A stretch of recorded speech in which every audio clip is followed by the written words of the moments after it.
दोस्तों, अगर आपने हमारे YouTube चैनल सरवारा टेक को अभी तक सब्सक्राइब नहीं किया है तो इसको सब्सक्राइब कर लीजिए और साथ में बेल का आइकन भी क्लिक कर लीजिए ताकि आपको हमारे आने वाली न्यू वीडियोस की नोटिफिकेशन मिलती रहे। हेलो दोस्तों, आज मैं आपको बताऊंगा type of domain controller. Domain controller कितने टाइप के होते हैं। डोमेन कंट्रोलर टोटल 4 टाइप के होते हैं। पहला है प्राइमरी डोमेन कंट्रोलर जिसको हम PDC बोलते हैं। दूसरा है एडिशनल डोमेन कंट्रोलर जिसको हम ADC भी बोलते हैं। तीसरा है चाइल्ड डोमेन कंट्रोलर CDC। चौथा है रीड ओनली डोमेन कंट्रोलर जिसको हम RODC भी बोलते हैं। What is PDC? PDC क्या है? ये PDC is a primary domain controller. PDC एक प्राइमरी डोमेन कंट्रोलर है। जो भी हमारी कंपनी के अंदर पहला सर्वर हम लगाते हैं उसको हम प्राइमरी डोमेन कंट्रोलर कहते हैं। The primary domain controller maintains the master copy of the directory database and validates the users. जो हमारा प्राइमरी डोमेन कंट्रोलर होता है वो डेटाबेस की मास्टर कॉपी अपने पास रखता है ntds.dit की फाइल में। उसके अंदर यूज़र की इंफॉर्मेशन होती है, कंप्यूटर की, प्रिंटर्स की, ग्रुप, OUs, इन सब की इंफॉर्मेशन डेटाबेस के अंदर स्टोर होती है। और डेटाबेस हमारा स्टोर कहाँ होता है? NTDS की फाइल में। If the PDC fails then a BDC can be promoted to a PDC। अगर हमारा PDC फेल हो जाता है तो उसके बाद हमारा BDC काम करता है, बैकअप डोमेन कंट्रोलर जिसको हम ADC भी बोलते हैं। इसके बाद जो भी हमारा यूज़र लॉगिन करेगा वो किसको एक्सेस करेगा? BDC को, बैकअप डोमेन कंट्रोलर को एक्सेस करेगा और जो BDC है वो एज ए PDC काम करेगा हमारा। A PDC can be demoted to a BDC if one of the BDCs is promoted as the PDC। अगर हमारा कोई BDC है वो हमारा PDC बन गया। अगर मान लीजिए स्टार्टिंग में हमारे पास एक PDC था वो डाउन हो गया और जो हमारा BDC है बैकअप डोमेन कंट्रोलर वो एज ए ADC काम करेगा, बैकअप काम करेगा उसका, तो उसको हम PDC बना सकते हैं। कुछ रोल्स होते हैं जिनको हमें ट्रांसफ़र करना पड़ता है तो वो PDC बन जाता है। अगर रोल भी ट्रांसफ़र नहीं करेंगे तो एज ए बैकअप तो वो काम करेगा ही, यूज़र तो हमारे लॉगिन करेंगे ही, ठीक है। तो उस पर रोल ट्रांसफ़र अगर हम कर देते हैं तो वो प्राइमरी डोमेन कंट्रोलर बन जाता है। और जो हमारा PDC है अगर वो ठीक हो जाता है या उसका प्रॉब्लम जो है वो शॉर्ट आउट हो जाता है और वो हम यूज़ करते हैं दोबारा से अपने एनवायरनमेंट के अंदर तो वो as a backup domain controller काम करेगा, ठीक है।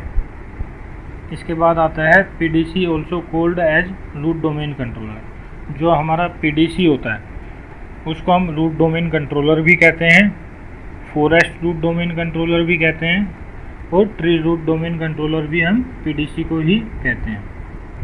ये एक डायग्राम है PDC का, ठीक है। इसको मैं PDC कर देता हूँ। PDC क्या होता है? एक ये मैंने पहली बार जो डोमेन लगाया अपने के अंदर कंपनी के अंदर वो ये लगाया और इसके बाद मैंने एडिशनल एक डोमेन और लगाया जो कि ये है जिसको हम BDC बोलते हैं या ADC एडिशनल डोमेन कंट्रोलर। और एक कुछ यूज़र्स हैं नीचे जो कि लॉगिन करते हैं हमारे PDC से।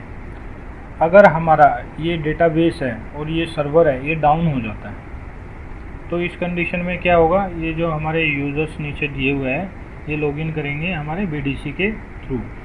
जो हमारा BDC है वो एज ए PDC रिएक्ट करेगा इनको, जिसके थ्रू हमारे यूज़र्स लॉगिन भी हो पाएंगे और इनको अगर पासवर्ड रिलेटेड इशू आता है या कोई न्यू यूज़र बनाना है वो हम ADC के अंदर बना सकते हैं। और जो हमारा डेटाबेस है वो हमारा PDC के थ्रू ADC से सिंक करता है, ठीक है। अगर हमारा प्राइमरी डोमेन कंट्रोलर बाद में अप हो जाता है तो हमारा जो BDC है अपना डेटा सिंक करेगा PDC के साथ। What is additional domain controller? ADC क्या होता है? ADC is a backup domain controller. ADC एक हमारा बैकअप डोमेन कंट्रोलर होता है जो कि PDC के डाउन होने के बाद हमारे यूज़ में आता है। You install ADC after PDC installation. आप ADC कब लगाते हैं? जब हमारा PDC इंस्टॉल हो जाता है तो उसके बाद ही हम ADC लगाते हैं, क्योंकि जब भी हम फर्स्ट टाइम कोई सर्वर हम इंस्टॉल करते हैं अपने एनवायरनमेंट में तो उसको हम PDC बोलते हैं। ए backup domain controller contains A copy of the directory database and can validate users. जो हमारा बैकअप डोमेन कंट्रोलर होता है ADC, वो भी एक रीड राइट कॉपी अपने पास रखता है ऑब्जेक्ट्स की, डायरेक्टरी डेटाबेस की, जिसमें यूज़र्स होते हैं, कंप्यूटर्स होते हैं, ग्रुप्स होते हैं, OU होते हैं, वो भी एक रीड राइट कॉपी अपने पास रखता है। Possible data loss is user changes that have not yet been replicated from the PDC to the BDC। अगर हमारा PDC डाउन हो जाता है और PDC डाउन होने के बाद जो हमारा BDC वर्क करता है, अगर मान लीजिए कोई डेटा है जो हमारा बैकअप सर्वर पर रेप्लिकेट नहीं हुआ है, सिंक नहीं हुआ है, तो उस केस में क्या होता है, उसका डेटा लॉस हो जाएगा, क्योंकि PDC हमारा डाउन हो चुका है और जो BDC है उस पर डेटा अभी रेप्लिकेट नहीं हुआ है। तो ये कंडीशन भी हो सकती है। तो इसलिए इन दोनों की कनेक्टिविटी प्रॉपर हो ताकि कभी भी इन दोनों का ब्रेकअप ना हो, मतलब कि बैकअप डोमेन कंट्रोलर जो है आपस में PDC से सिंक करते रहे। We can create objects on ADC same as PDC। जैसे हम PDC पर अपने ऑब्जेक्ट्स बना सकते हैं, domain objects, user groups, OU या प्रिंटर्स, और ग्रुप पॉलिसी कॉन्फ़िगर कर सकते हैं हम। तो ऐसे हम सेम ADC पर भी ये सब कर सकते हैं, यूज़र बना सकते हैं, किसी का पासवर्ड रिसेट कर सकते हैं, ग्रुप्स क्रिएट कर सकते हैं, पॉलिसी भी बना सकते हैं। ठीक है, ये सब काम हम ADC पर भी कर सकते हैं। ये हमारा ADC है टाटा, मान लीजिए हमारी एक कंपनी है tata.com।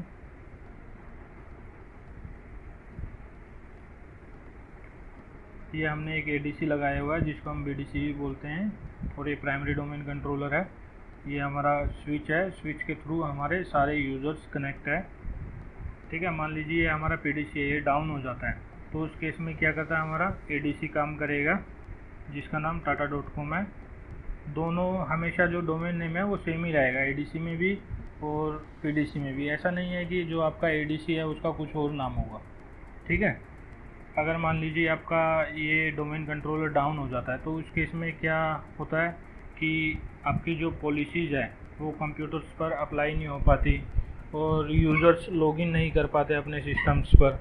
अगर मान लीजिए किसी को अपना पासवर्ड रीसेट करना है या करवाना है तो उसका पासवर्ड भी रीसेट नहीं हो पाएगा, क्योंकि PDC तो हमारा डाउन है ना। तो इसलिए हमें BDC की ज़रूरत पड़ती है, और ये हर कंपनी में होना चाहिए और आपको कॉन्फ़िगर भी करना चाहिए।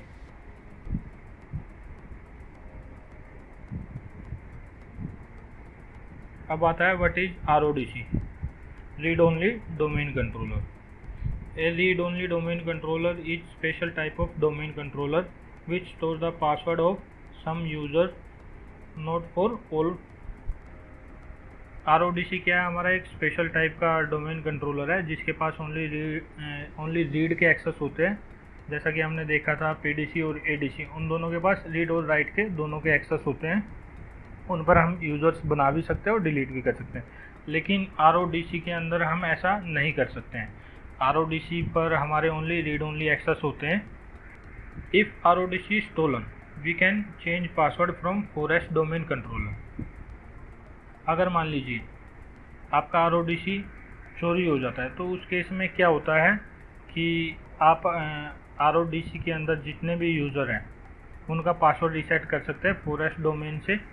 फॉरेस्ट डोमेन कंट्रोलर जिसे हम PDC बोलते हैं, वहाँ से आप रीसेट कर सकते हैं ताकि कोई यूज़र जो है जिसने चोरी होने के बाद इनके यूज़र्स को एक्सेस ना कर पाएँ। ठीक है, और RODC हम कहाँ लगाते हैं, जहाँ मान लीजिए हमारी कोई ब्रांच ओपन होने वाली है जिसके अंदर 10 से 30 यूज़र हैं और वहाँ पर कोई डेटा की सिक्योरिटी भी नहीं है। मान लीजिए कोई स्पेशल IT का इंफ्रा नहीं है, स्पेशल पावर का इशू भी वहाँ आता रहता है, ठीक है, और वहाँ पर कोई आईटी का बंदा भी नहीं है, तो वहाँ पर हम RODC को लगा सकते हैं ताकि कोई एक्सेस ना कर पाए। और RODC जो हमारा होता है उसके अंदर सिर्फ RODC के ही यूज़र्स होंगे, ना कि पूरे फॉरेस्ट के, ताकि अगर मान लीजिए हमारा ये RODC चोरी भी हो जाता है तो वो सिर्फ वहीं तक सीमित रहेगा, RODC तक, वो हमारे पूरे फॉरेस्ट को एक्सेस नहीं कर पाएगा और ना उनका डेटा देख पाएगा। तो RODC के अंदर हमारे सिर्फ RODC के यूज़र ही होते हैं। मान लीजिए हमारी एक ब्रांच है टाटा की, और ये हमारी एक एडिशनल ब्रांच है, हमने कोई, ये मान लीजिए US के अंदर है और ये ऑस्ट्रेलिया के अंदर है। तो इस केस में क्या होगा, हमारे पास वहाँ पर कोई IT का स्पेशल इंफ्रा नहीं है, या कोई सिक्योरिटी नहीं है, या सर्वर रूम में कोई हमारे पास लॉक नहीं है लॉक करने के लिए, तो वहाँ पर क्या कर सकते हैं, हम RODC लगा सकते हैं। बहुत ही छोटी ब्रांच है, आप ये मानिए इसको। और दूसरा एक हम इसलिए भी RODC लगाते हैं, मान लीजिए हमारे कुछ यूज़र है, ये दूसरी ब्रांच में हमारे कुछ यूज़र है, वहाँ पर हमने अभी RODC नहीं लगाया, तो उस केस में क्या होगा, हमें एक वैन लिंक लेना पड़ता है जिसके थ्रू हमें यूज़र्स को एक्सेस करता है हमारे PDC से। वो हम कनेक्टिविटी करवाते हैं अपने ISP के थ्रू, ताकि हम अपनी ब्रांच से, लोकल ब्रांच से हमारे हेड ऑफिस को एक्सेस कर सके और हमारे यूज़र्स लॉगिन कर सकें। तो उस केस में क्या होता है, यूज़र्स को लॉगिन करने में काफ़ी टाइम लगता है, काफ़ी स्लो एंड्स का इशू आता है, सिस्टम स्लो एक्सेस होते हैं हमारे हेडक्वार्टर के, या कुछ भी हमें एक्सेस करना है अपने HO से या अपनी हेड ब्रांच से, तो वहाँ से काफ़ी स्लो रिस्पॉन्स आता है। तो इसलिए हम RODC का भी यूज़ कर सकते हैं। अगर हम RODC का यूज़ करते हैं तो हमारे जो जितने भी यूज़र्स हम बनाते हैं PDC के अंदर या हमारे डोमेन के अंदर, वो RODC पर सिंक करेंगे, और जितने ये हमारे कुछ क्लाइंट्स हैं तो ये क्या करेंगे, डायरेक्ट हमारे RODC से लॉगिन करेंगे, तो इनको बार बार हमारे मेन डोमेन कंट्रोलर के पास जाना नहीं पड़ेगा। तो इस कंडीशन में भी हम RODC को यूज़ करते हैं।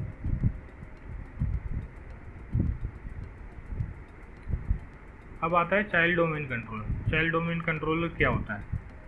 Child domain is a part of your main domain, parent domain. Child क्या होता है, एक हमारा पार्ट होता है एक मेन डोमेन का, मतलब मेन डोमेन उसे हम कह सकते हैं, मान लीजिए ये हमारा डोमेन है tata.com, ये हमारा डोमेन है, इसके नीचे हमने ये एक डोमेन क्रिएट कर दिया है चाइल्ड डोमेन कंट्रोलर t.tata.com, ठीक है। ये हमारी इंडिया में ब्रांच है, ये हमारी US में ब्रांच है।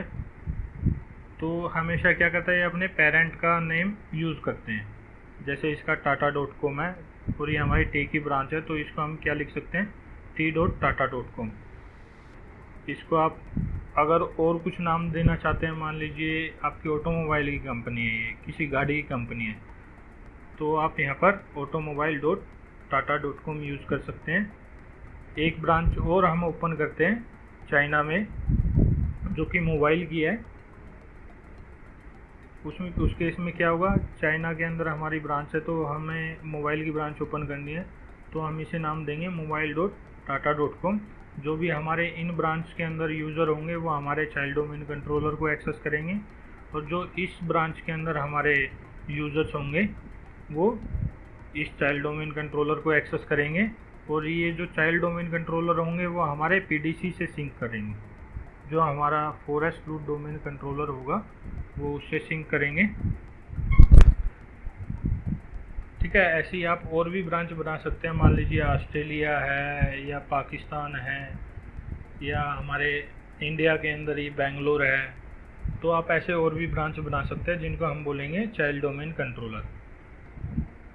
If yahoo.com is your main domain, then your subdomain will be mail.yahoo.com। अगर मान लीजिए आपका मेन डोमेन है वो yahoo.com है, तो आपका सब डोमेन क्या होगा, mail.yahoo.com। इसके बाद आता है what is tree. Domain tree are collection of domains that are grouped together in hierarchical structure. Domain tree क्या होता है? डोमेन ट्री एक कलेक्शन ऑफ डोमेन्स होता है जो कि एक हिरार्चिकल स्ट्रक्चर में होता है और आपस में ये जुड़े हुए होते हैं। हिरार्चिकल स्ट्रक्चर का मतलब है, मान लीजिए आपका एक सेल्स डिपार्टमेंट है। सेल्स डिपार्टमेंट में क्या होता है कि पहले जूनियर पोस्ट पे होगा जूनियर सेल्स, फिर होगा सीनियर सेल्स, फिर असिस्टेंट सेल्स मैनेजर, फिर सेल्स मैनेजर, फिर सीईओ। तो ऐसे रिपोर्टिंग होती है ना, तो उसको हम बोलते हैं हिरार्चिकल स्ट्रक्चर। तो डोमेन ट्री हमारा क्या होता है? कलेक्शन ऑफ डोमेन्स होता है। मान लीजिए हमने कई सारे चाइल्ड डोमेन कंट्रोलर बना रखे हैं, तो उनको हम बोलेंगे domain tree. When you add a domain to a tree, it becomes a child domain of the tree root domain. जब भी आप कोई डोमेन ऐड करते हो अपने एनवायरनमेंट में ट्री के अंदर, तो आप उसे क्या बोलेंगे? Child domain controller. जैसे कि आप मान लीजिए, मैंने अभी आपको बताया था, ये आपका मेन डोमेन है प्राइमरी डोमेन कंट्रोलर। ये हमारी कोई अलग से ब्रांच है किसी और जगह पर, तो हमने इसको नाम दिया है, ये मोबाइल की कंपनी है mobile.tata.com, और ये हमारा मेन डोमेन है tata.com। तो इसको हम क्या बोलेंगे? Child domain controller.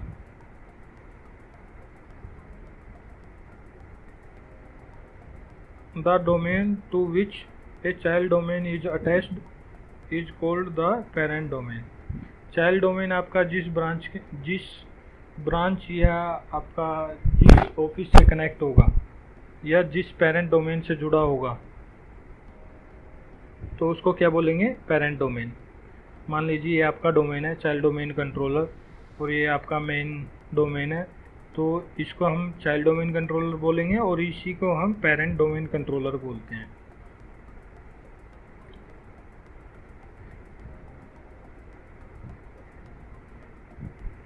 इसके बाद ये एक मैंने डायग्राम बनाया है, ये आपका प्राइमरी डोमेन कंट्रोलर है।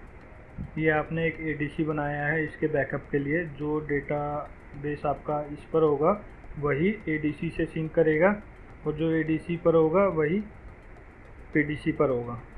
ठीक है, दोनों आपस में ये डेटा सिंक करेंगे। एक ब्रांच हमारी यूएस में है, एक ब्रांच हमारी चाइना में। तो क्या होगा इस केस में? हम एक चाइल्ड डोमेन कंट्रोलर बनाएंगे। ये हमारी मोबाइल की कंपनी है mobile.jio.com। ठीक है, ये इसका नाम होगा।